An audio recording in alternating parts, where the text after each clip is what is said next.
Good evening and salam alaikum, Qatar. Welcome to the 24th episode of the weekly virtual Big B Meetup. Big B Meetup is a community initiative founded in 2018. It is dedicated to my mother, the late Aureliana Josephine, and inspired by the people of Qatar, both local and expatriate. It aims to inform, to educate, to inspire, and bring communities together. Due to the pandemic, we have taken Big B Meetup to the virtual world, and thus we have the weekly virtual Big B Meetup since 18th April 2020. This episode, the 24th consecutive weekly Saturday, we play host to International School of London's head of school, Dr. Sergio Pavel, and Sabika Shaban, a parent and student. Welcome, Doctor and Sabika. Thank you very much. Thank you. Obrigado, yes. Sergio, if I may say so, sans the doctor, please introduce yourself to our worldwide viewers. Okay, thank you. And thank you for inviting me. It's a pleasure to be together as close as we can these days with this famous Bosco that everybody in Qatar knows. So it's a pleasure to be here and talking to you, with you.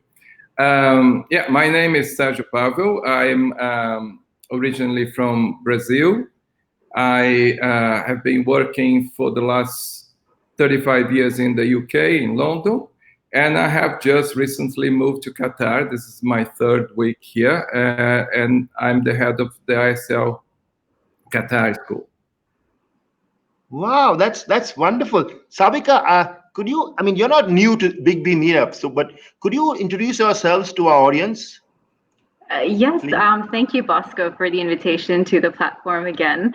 And no, I'm not new to Big B meetups at all. I've thoroughly enjoyed and learned so much in all your previous meetups, especially the one on sustainability, on the disability. I absolutely love them. My name is Sabika, and I'm a mother of two remote learners in this season. And I've taken on the student journey myself as well. So it's been quite interesting. I've been in Qatar for about 10 years. I'm originally from Pakistan, and I consider myself a bit of a Gulf girl. Oh, that's nice.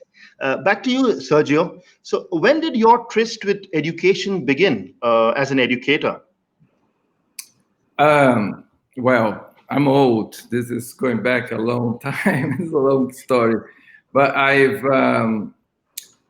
started. I was born in Brazil, as I mentioned, and I've stayed there until I graduated as a master's in nuclear physics. And at that point, when I completed this, I started to teach physics. But at the same time, I switched my interest from nuclear physics to philosophy.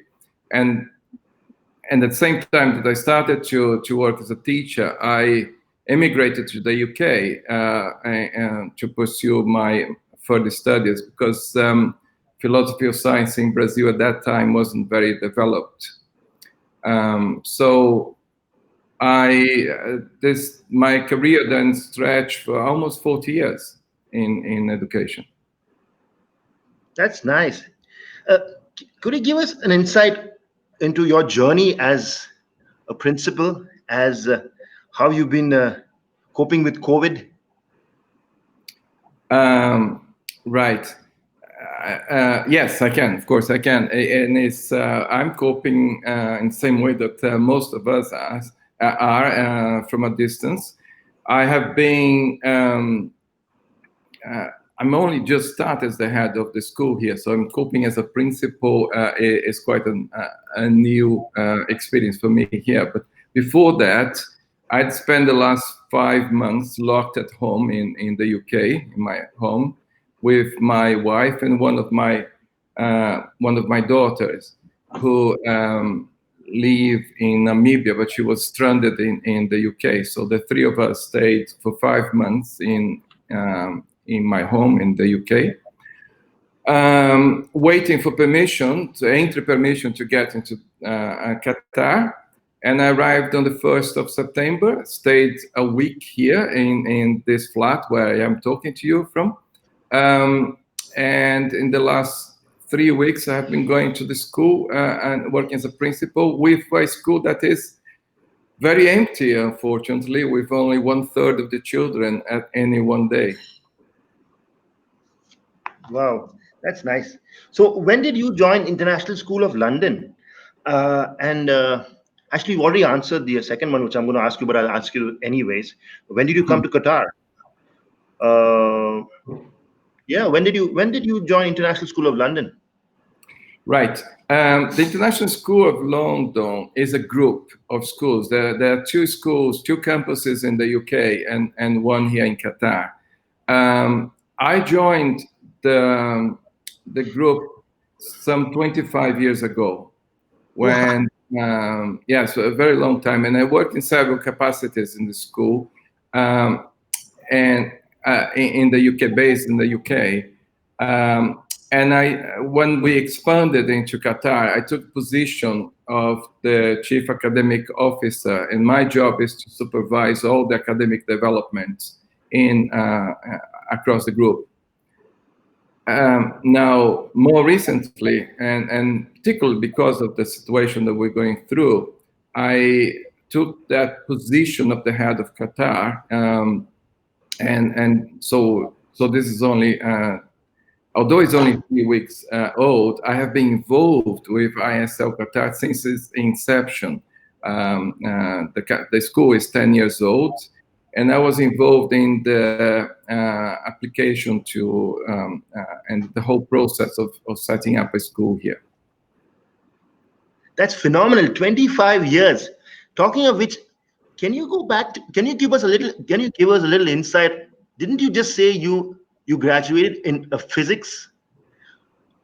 That is amazing. Are you a scientist, a physician? Okay, go back into my history, my personal history. Right. Yeah. Okay, so I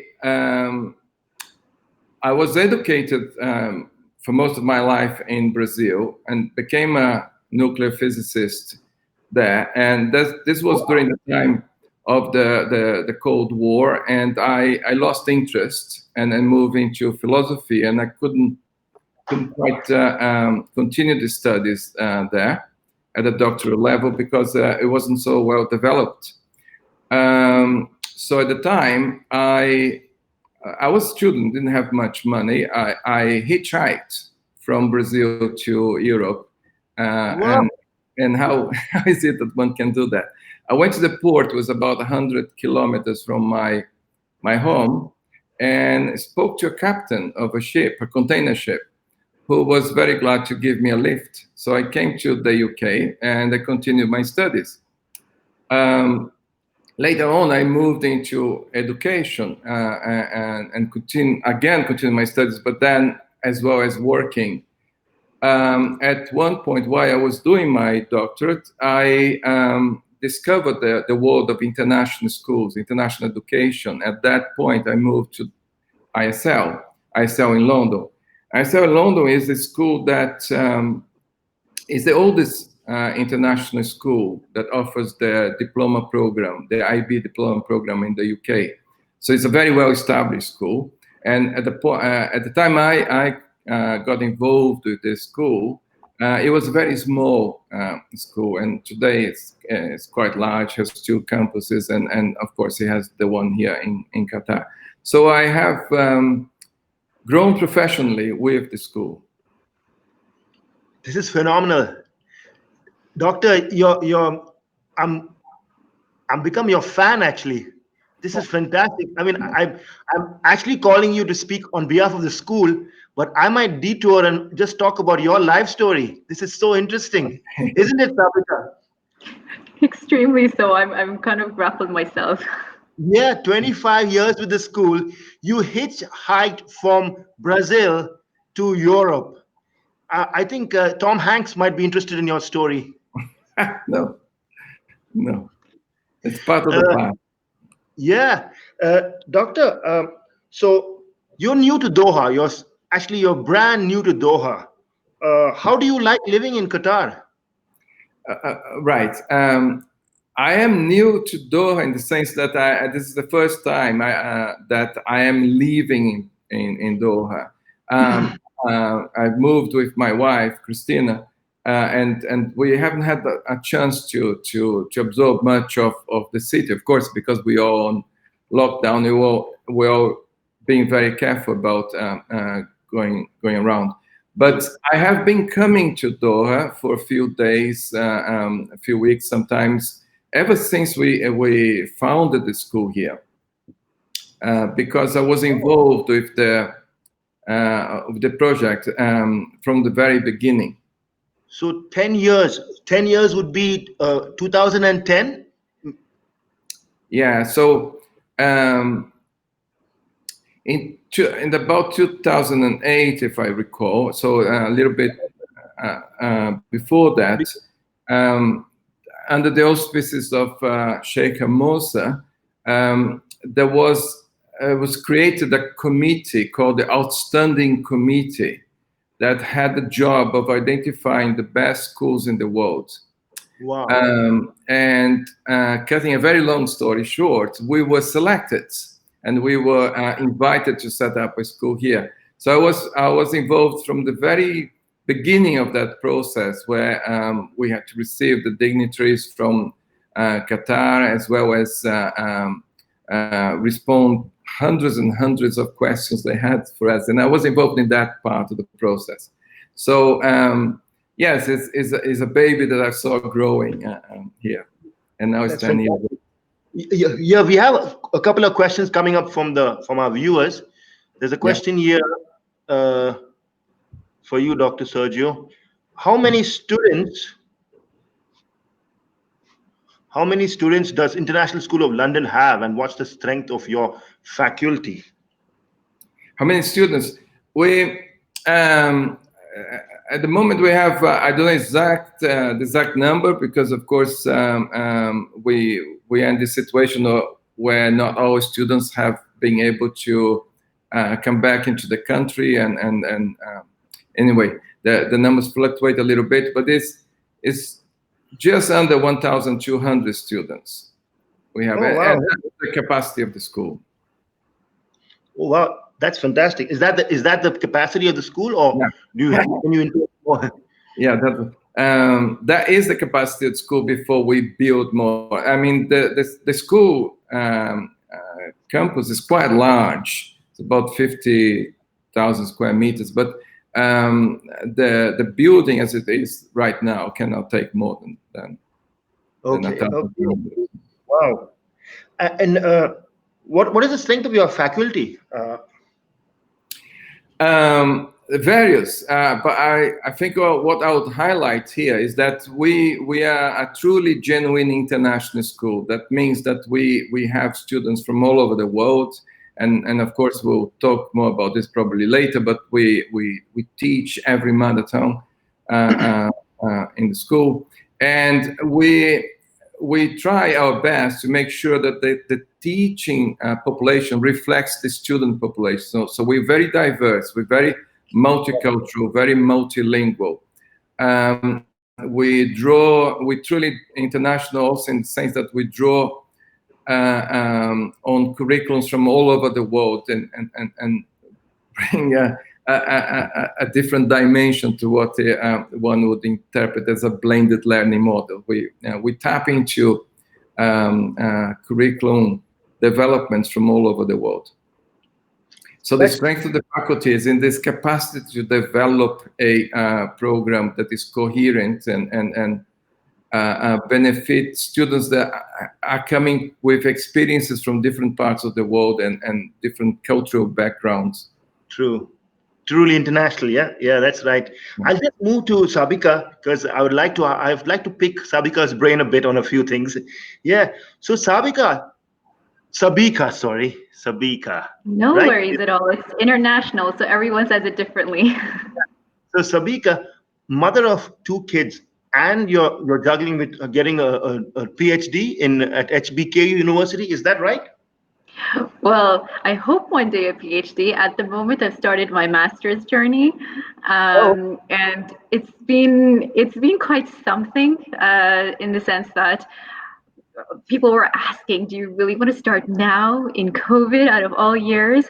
But I'm doing my master's in global affairs, and I'm just thinking with all the stuff that's going on in the world, there's no better time to study it. So we just went right ahead, and despite all the craziness of life, we just proceeded with it, and it's an incredible program, and I'm just having so much fun with it. It's a lot of work, but just still having a lot of fun with it. You've got amazing professors, and it's wonderful. I haven't regretted it for even a second. wow. So how are you dividing your time between your you got a son and a daughter? Yeah. Yes. Yeah. And So I yeah, and how are you dividing your time between your son and your daughter and your masters? let's just say it's not easy, and we're always figuring this out. This is never set in stone. But I do have a daughter who's in fifth grade, and my son is starting school for the first time this year. So this is not how you want your kids to experience school in their very first year. Um, but as far as my daughter goes, she's working through it, and she's our school has been just wonderful in terms of we start off doing what we do online, and then as soon as we have feedback, it's immediately taken on board. They're so responsive. They do, the mix of the synchronous and asynchronous learning, which I think almost all schools have adopted, and it's So it's that's been it's been good so far. It's been good so far. um, for my son, he's started this year and he needs additional support. So he would have typically started with a shadow teacher. So our school has been really wonderful in the sense that we do have the shadow teacher come home several hours a day and work with him closely so he can meet all his academic goals. So like touch wood, we're doing good in this season. It's difficult because we're working from home, studying at home, and then the kids are studying at home. But these times are unusual, and we have to come up with unusual systems to cope. That's all I can say. true, true. So is that asynchronization and synchronization? Is that what you'd call blended learning, or Precisely. I mean, that's exactly what it is. The thing is that in this time, every parent has been asked, do you want to do blended, or you want to do on-site fully, or do you want to do online, offline? You've been given a whole bunch of options. The thing is that parents would want to send their children to school primarily because they want to make sure they don't fall behind. Um, their kids get that social exposure, or there's just nobody home. They don't have, double income families, who's going to take care of the kids if they're home. But I think for us, we never faced any of that anxiety in thinking what should we choose, because we do have a chronic condition at home. So that just meant we have to be extra careful. There's no looking back. Where the kids are going to stay home for the whole term. It's the safest option for us. And so we never had to face any of that, the anxiety behind the decision making. So what we end up doing is knowing that online, this is the way we're going to do it, and then just make the best of it. So I guess the benefit of studying in this it's really interesting, because what we're doing right now would not have been possible a year ago. Teachers or schools would not have even considered such a system before. But I think we're in interesting times. They accommodate a lot more. They're extremely responsive. So we've been really lucky that way. yeah, true, true. But isn't necessity the mother of invention? Oh, hands down, it is.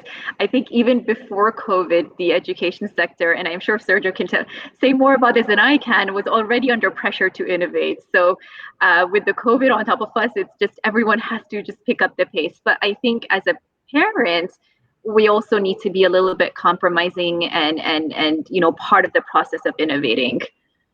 True, true. Can you switch hats now, Sabika, or should I say switch hijabs? And how can how do you see the perspective perspective as a student? How are you coping as a student? You know? I think for our university, like we have studied purely online until now. There's been no classes on site. And for us, at least for us in our program and whatnot, that just because we are able to function at such a level online, there's been no unnecessary risk taken to come to campus.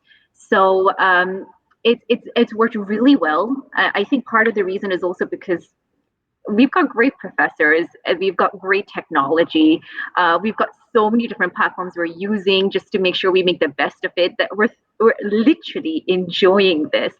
And I think I do consider myself fortunate in the sense that I'm working and studying at a place, in an institution, at HBKU and Qatar Foundation, where I do trust their decision making on when they think it's the right time for us to come back. So at the moment, if they consider it unnecessary risk to come on campus, then I'm perfectly happy to make the most of what we're doing right now. I mean, it's a 2-year program. We can do the whole thing on site later.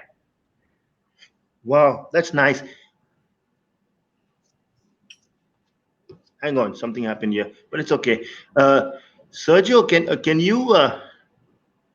We've lost Sabika here for a minute. Let me see if I can get her back. Sergio, there's a nice question from Tala actually here. How can education transform considering spread of COVID-19? How can education transform considering spread of COVID-19? I think Sabika already touched on that point in an interesting way. She mentioned she mentioned that schools were under pressure long before COVID came along to transform, to take into account different ways in which we all prefer to learn. So there was a revolution in education taking place long before COVID appeared.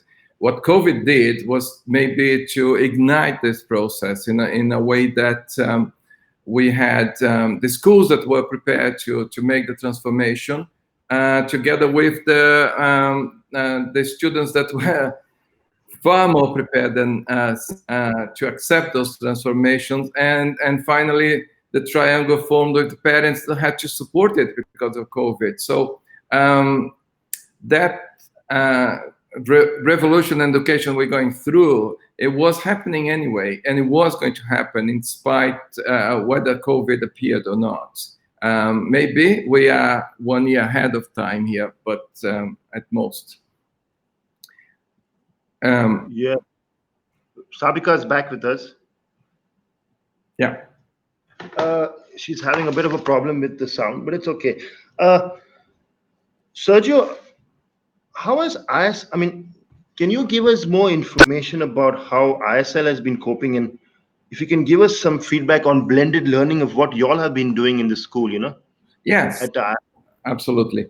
The term blended model, blended learning model, it's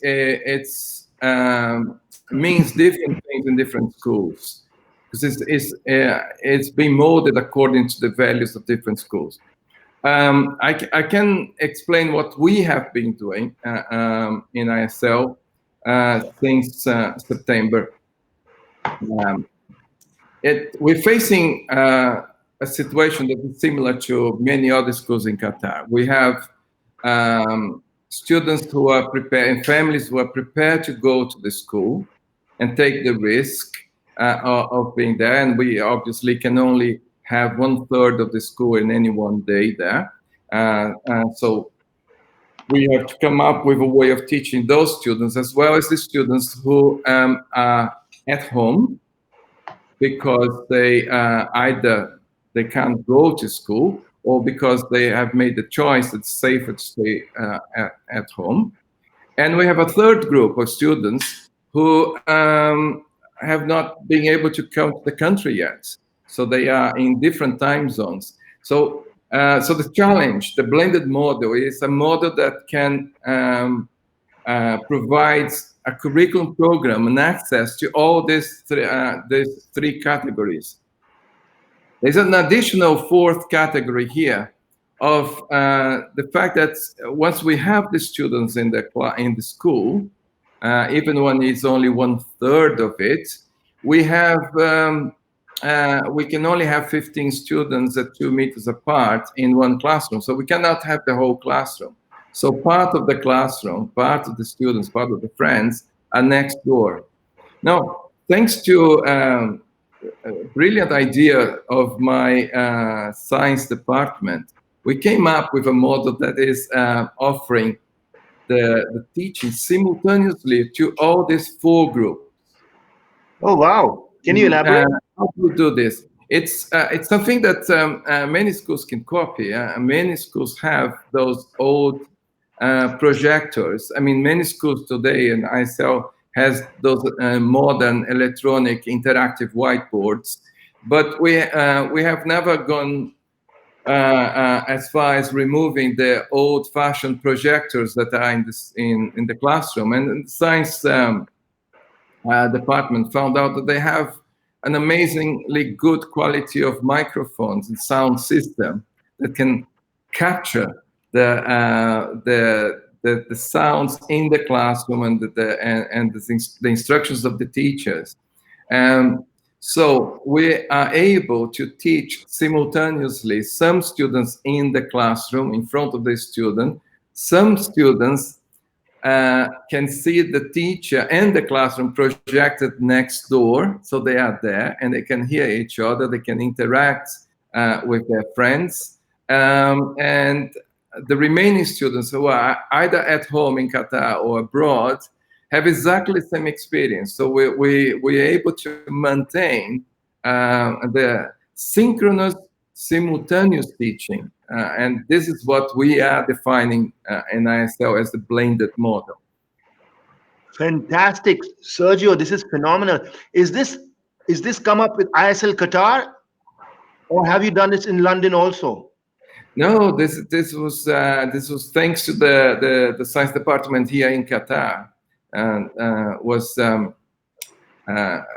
I mean, only last week we sent a survey home to secondary parents, asking them what are their preferences. Well, now that we have this capacity to teach simultaneously and have, which is, let me make a bracket here. So if some of us here in the audience watching this interview have a little bit of problem with the internet, and you can't quite see our pictures, cannot see the my image, chances are that if anything I'm saying is interesting and they can hear, they will be following it. They will, in spite of the bad quality of the image, they will continue to follow. But if the sound is not good, it's quite certain that they will move away to another program. And that's the big discovery that we made in our blended learning model. We have a very good sound system that allows the students to talk to one another. So work in groups, in teams, and engage in discussions, whether they are in the school or they're at home. And that's what is making the big difference. And this is what I call the ISL model, blended model. You need to, either you or I, or actually it's better if you do it, Sergio. The education department should know of this discovery from you guys. They should know this is phenomenal. What is your take on this, Sabika? No, I'm enjoying wondering about how this works. You know, unfortunately, we haven't been on site at our school, so I'm not sure how it works. I just, but the sound part is so correct, because I mean that's one of the keys to how we maintain our attention in any classes, whether we do it online or otherwise. And you know, technology is a big part of making this a success. So yeah. I know even at our end, in terms of, we've made some really nice technological discoveries on our own at our end, just because we're home. So for instance, now my daughter has hundreds of worksheets to finish at over a month's time or whatever, broken down to different classes. But we learned how to use OneNote, which we always had on our computers, but we never really thought about. It's just one of those applications you ignore. But necessity and mother of invention. So we zoned in on that, and now we're organizing everything in terms of tabs and whatnot. The best part of it, and how this is successful, is when the child takes some of that on and she's kind of self-pacing her own learning and taking a bit more responsibility for her own learning, so she can check mark things off, learn what's going on, and next to whatever is difficult, she scribbles notes on it with her handwriting, with her little stylus, that, oh, this was a little bit hard, I need more practice on this. So it's become really engaging, and I think that part I'm really enjoying as well, because as a parent, anyone can tell you that teaching your kids at home is not easy. So any little bit that helps really goes a long way. So even I'm really impressed by even something simple as projectors has gone a long way in terms of the grasping of knowledge and learning and all of that. So congratulations, it's a great accomplishment, no matter how simple the technology involved. And if you think that the challenges now, I'm afraid you'll be surprised, because the challenge will be after the COVID-19, when your children will say, why should I go to school if I can work so well? Yeah, true. So won't that be a challenge for the schools too? Because they need the students back in their school, in their wards, But well, do they? Schools are transforming through this process, and it will be very different. And what we're doing today, and every teacher is doing today, the lesson the teacher is going to teach using OneNote, as Sabina said, on Sunday, tomorrow at 10 o'clock, is going to have an impact for generations. School will be very different when we go back. Yeah, very true. So, I would like to know more about. I know you've thoroughly explained the new International School of London blended learning. I really like that. But any more insights into that? How the students have taken that, and what is the success rate so far with the students and the parents? Because I think this is groundbreaking. This is phenomenal. I really like this, and I would like to even highlight this in my future meetups, because sound and sight, but sound before sight. It's also because I'm also very much about sustainability. It's also very cost effective, isn't it? Or did you have to buy more equipment like sound speakers or the projectors? We're fortunate to work in a school that we were very well resourced. Yes, we had to buy more resources. We had to upgrade the equipment we had, and yes, there is a cost involved. There's a huge cost involved in the area of technology, but I have to say that in many ways the ISL in Qatar is fortunate, because we started this process many years ago. So as I mentioned earlier, one of the courses we offer is that every student in our school has the choice of continue to study their own mother tongue.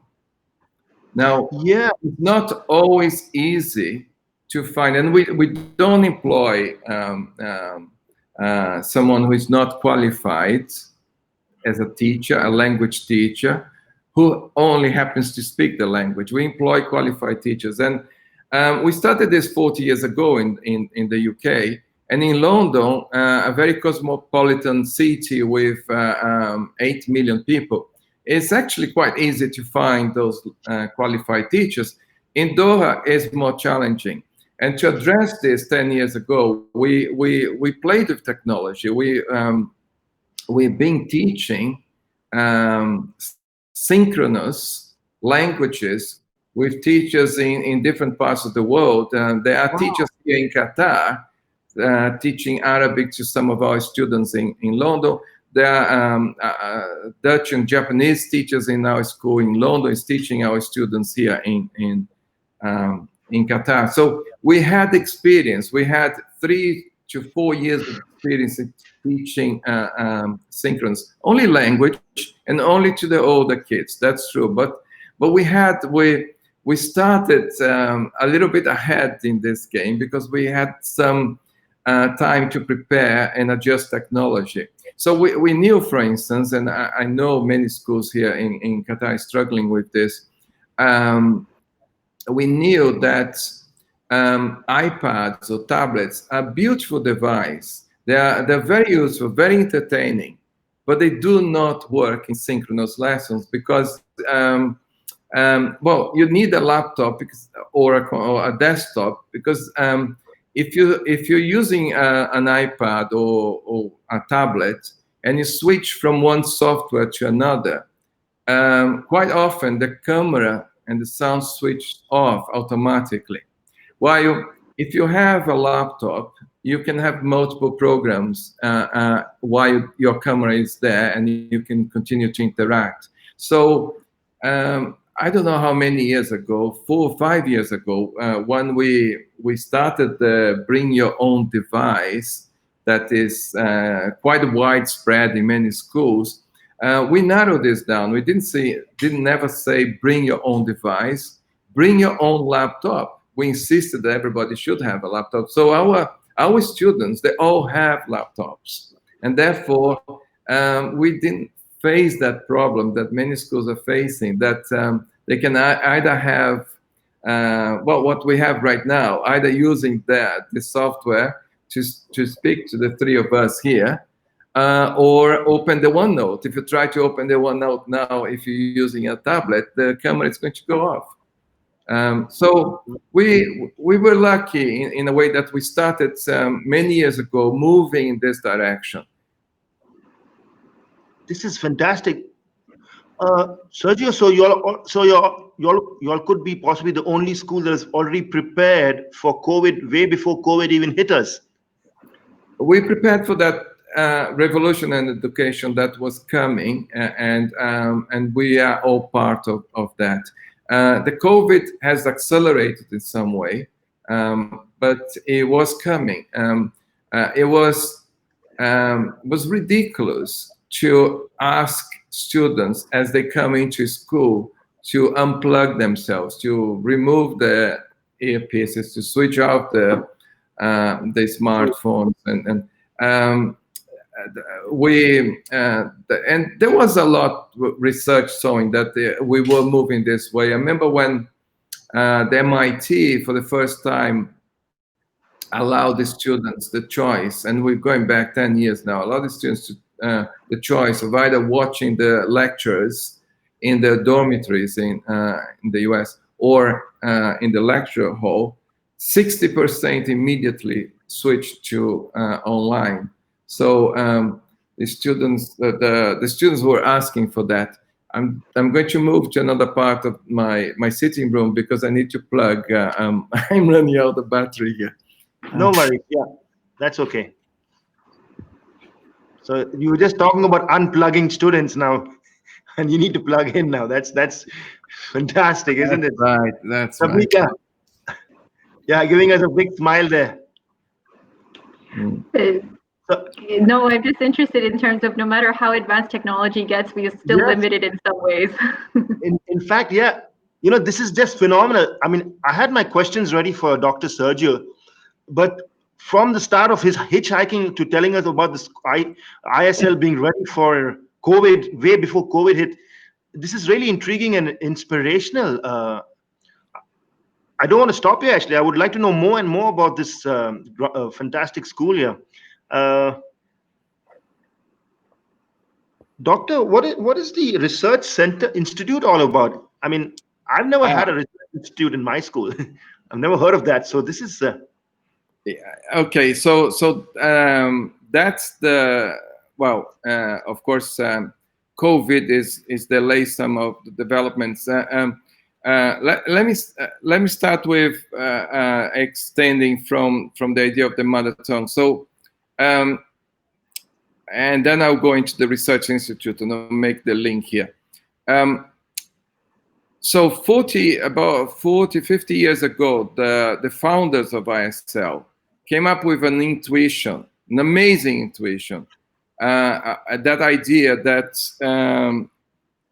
it's very important for the cultural, academic, emotional development of a child to continue to teach the mother tongue to the student that has been uprooted from their local village, or has moved away from I don't know, all the way from Japan to London and left their grandparents in Japan. And it's very important that they were able to continue to communicate with their grandparents, for instance. So maybe that was the kind of thinking that they had 40, 50 years ago. It was an intuition. Now, it took another 25 years for the scientific community to catch up with this intuition. And today, this research, today is already old, but this research that shows that the best way for you to learn, let's say if you move from India to London and you don't speak English, the best way to learn English is for you to continue to learn Hindi as you grow older. So the best way for you to continue to progress in math, science, physics is to continue to learn your mother tongue. Now this is demonstrated, and we have been making use of this research ever since. So that idea that this is a school that has always been pioneering, taking initiatives and giving a chance to our teachers to develop new innovative ways of teaching and learning, is part and parcel of what ISL is. About 2 years ago, a group of teachers came up with this idea that became a big star in the UK, and I'm bringing with me to Qatar. The idea of the Research Institute is having students who are about grade 8, grade 9, 12, 13, 14 years old, doing research at the same level that Sabika is doing at her PhD level at university. Wow. So we joined forces with a couple of universities, and we told a few lecturers, a few professors, we got in touch, that we wanted our students to publish research at the same peer-reviewed magazines that Sabika will be publishing one day. And they took that challenge, and we created this research institute, which is now 3 years old. We have already published, the students have published. Not only that, they participated in conferences, they spoke in conferences, and now we're in the process of making an alliance with 2 universities here in Doha. I'm not going to mention their names now because they have not given me the permission, but I'm in touch with 2 professors that are very much interested in getting involved, and in the same way that we had a research institute in London, I'm going to set it up here in Qatar. So research institute means younger students, 13-year-old, operating at the same level as us adults, participating in conferences, publishing and conducting research. That's fantastic. So you're creating young Sergios who are going to be astrophysicists early through this. This is a groundbreaking, Sergio. Really, I wanted to ask you. How many languages? In fact, somebody's already answered it there, but I'm going to ask the question anyways. People are taking my questions before myself. I don't know how that's happening. Sala has a question. I had a question actually. How many languages do you all teach through the mother tongue language program? And if you all have any Asian languages, particularly the most populous, the most popular language, which is Hindi or Urdu or I think Malayalam, maybe one of those. Uh, but it's also very intriguing to know that you tap into your resources all across the world, or London for Doha, where you can cross teach, and you've been doing this from quite some time. That's very interesting. So you have a Japanese from maybe Tokyo or Nagasaki teaching somebody in London, the Japanese, is it? Not yet, not that far yet, but we have about between 20 and 30 mother tongue teachers, language teachers in London, and same number here. So there's a total. That should, I don't know exactly the number, but because that varies, yeah, people come and go, but. Maybe 50 altogether, 50, 60 languages, Wow. and so it is the parents, they choose the language that is the mother tongue together with the students, and we go out and find the teacher. So it will vary because this right now there's a great number of Greeks that are moving back to Greece. So yeah, we do have one Greek teacher, and I think we have and it could be a time that virtually everyone leaves, and then of course then that language disappears. I hope not. We had a time in London, remember, where we had lots and lots of students from Iceland. Wow. And we were lucky to find an Icelandic teacher. She's still there with us.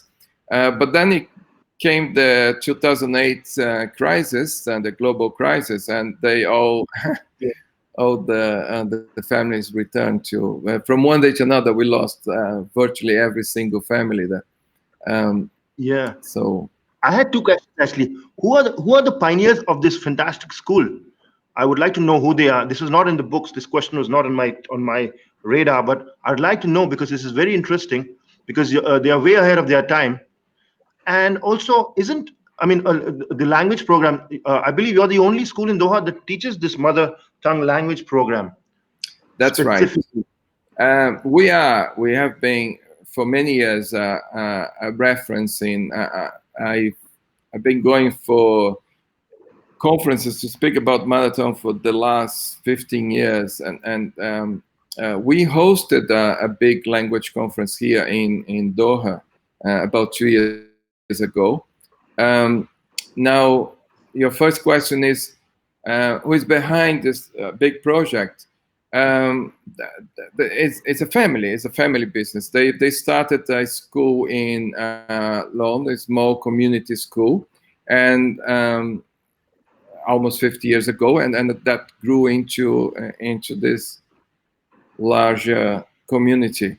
So there is a family of immigrants that I'm sure that with their own experience, the idea of being international in multicultural and multilingual was there as part of their blood. Yeah, very true. Oh, there's Geraldine having something here for us. Congratulations to the ISL faculty. I believe you'll have a batch of students that's just graduated. Yes, like every school, we're reinventing everything we do normally in schools. Of course, this is the new normal. So we had our first online graduation. Since we started the school, we had online orientations for parents, for students. We had online inductions to teachers. We have teachers who have not arrived in the country, or maybe they have arrived, but they are at home. They have to be there for 1 or 2 weeks, depending on where they're coming from. So we have, I have members of my faculty I have not met yet in person, but they are busy teaching and working. So those are interesting times. That's fantastic. We've lost Sabika, but we'll get her back here. I want to know more about the school where you actually got a new swimming pool done there at ISL. Yeah, but we can't use yet. So it's been there for the last 6 months. Where we have big plans developing the sports facilities in the school, and we started with this two swimming pools, a swimming complex there. But yeah, we're waiting for the time I could inaugurate. That's something you cannot do online. Yeah. Yeah. The swimming has to be. There are many swimming pools open in Qatar. The use of swimming pool is not a problem. The restrictions that imposed by the wise restrictions imposed by the Ministry of Public Health, it's more to do with the changing area and the move between the changing area and the water. And there's also concerns about using a swimming pool as a classroom, because of course, if you're teaching swimming, quite often the teacher needs to get close to the students and maybe too close, and this is an issue. So for the time being, we are not using the pool. Is that brand new? We all dying to use it, but it will come. I must admit and say that I have a wide viewership and from all across the world, but this is the first time we got somebody from Brazil. Obrigado, Celia de Oliveira. Yeah, it's. I believe you might know this person, Sergio. Do I? Oh yes, yeah. Yes, I know. Yes. Oh, hello. Hello. That's really nice. I'm really proud to say that Big B Meetup is reaching all places all across the world. Let's touch on Brazil a bit, Sergio, if you don't mind. You know, that's one frontier I've never been to, and as a photographer, as a professional photographer, I'm just deviating a bit. The Pantanal is on my bucket list. I would love to visit the Pantanal and maybe stay there in the Amazon. Do you have any tips for me on that, or are you staying far away from the Okay. Pantanal?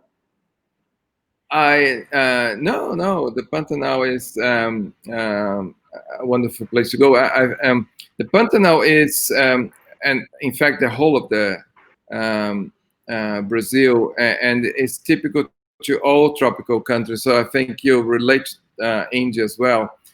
We don't have 4 seasons. We have only 2 seasons. It's either dry or wet. It's either hot or cold. Yeah. So the Pantanal suffers from that. So you have to choose the right season to go. If you go to the wet season, you don't see any animals. Oh. If you go in the dry season, then you have more chance to see it. So you gotta be careful there, choosing the right time to go. The Amazon, it's Christina, my wife, and I. We spent 1 holidays there, and it was by far the best holidays I ever had in my life. It's the sheer size and diversity, and just to give you just one insight of one experience that testifies to the experience. We say Amazon, but in fact I was at the very edge of the Amazon, very corner of it, and already completely surrounded by the wild forest. And I went to an island. So I was in the main. I was the mainland. Yeah, got a boat to cross to an island where the Amazon River, just before it reaches the sea, it breaks into I don't know how many dozens of small rivers. Okay. Yeah, small rivers. Okay, so I crossed one of these small rivers. Yeah, to go to an island. That cross took 3 hours. Yeah, that gives you an idea of the volume there. So it's an amazing experience. In that island, I remember waking up one day, and you would love to do this as a photographer. You wake up at 4 o'clock in the morning, and they take you on this journey. There are no roads; it's all boats. Yes, the roads that the alleys are all streams of river. Yeah, Yeah. so we want the stream, and you wait. You arrive at 5 o'clock in the morning. You have breakfast in the boat, and you have to be absolutely quiet, respecting the birds there. And exactly 6 o'clock in the morning, you get this first shine of light, and then suddenly 70,000 parrots take off. And they have one partner for life, so they fly in pairs, 70,000 together, and they all fly in pairs and around. It's quite an amazing spectrum. Yeah. Got to have very good cameras to take this kind of picture, but it's quite a spectrum. And just before we crossed the river, I had a boat ticket. And I still remember it says there 4:35. Yeah, 4:35 was the time that the boat was going to departure. And if you know anything about Brazil, nothing works according to the clock here.